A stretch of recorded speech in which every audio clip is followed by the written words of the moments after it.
x2 equal to small x2, that is follow binomial n minus x2 comma जो rule होता है फिर x1 given x2 equal to small x2, follow binomial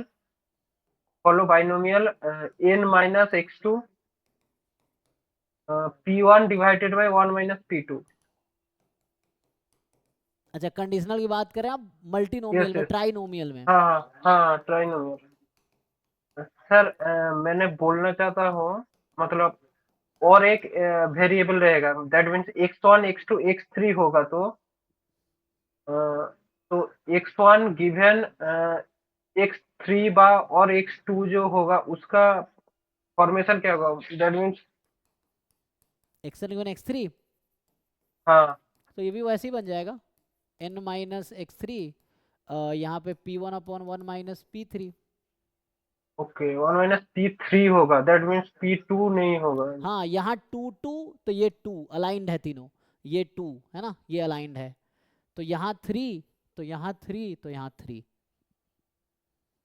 और okay अगर x1 given x2 comma x3 हुआ तो ये तो फिर ट्राई 3 वेरिएबल हो गया ना, तो उससे भी आ जाएगा। तो उसके लिए आपको निकालना पड़ेगा, मतलब ऐसा रहता है ना क्वेश्चन, x2 और x3 भी रहता है, तो उसके लिए आपको ऐसा लिखना पड़ेगा पहले, मतलब ट्राइनोमियल में हम हालांकि हम 2 वेरिएबल में ही लिखते हैं, लेकिन ऐसा होगा तब भी हो जाएगा। तो इसके लिए आपको वही ज्वाइंट अपॉन इन दोनों का मार्जिनल, है ना।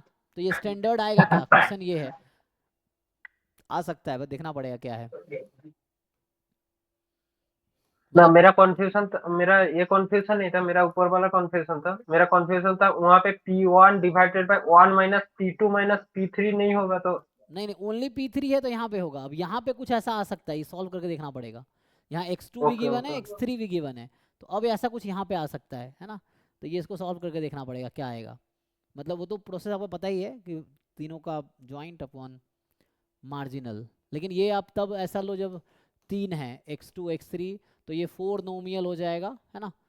वैसा करके यस लिख लो, यस यस, हाँ उसके अकॉर्डिंग लिख लो। तो निकालना ओके पड़ेगा, इसका सर, याद तो नहीं है मुझे, देखना पड़ेगा, शायद आता होगा कुछ।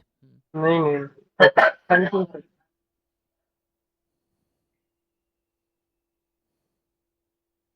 हो गया जी,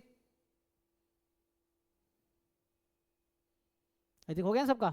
चले, थैंक यू।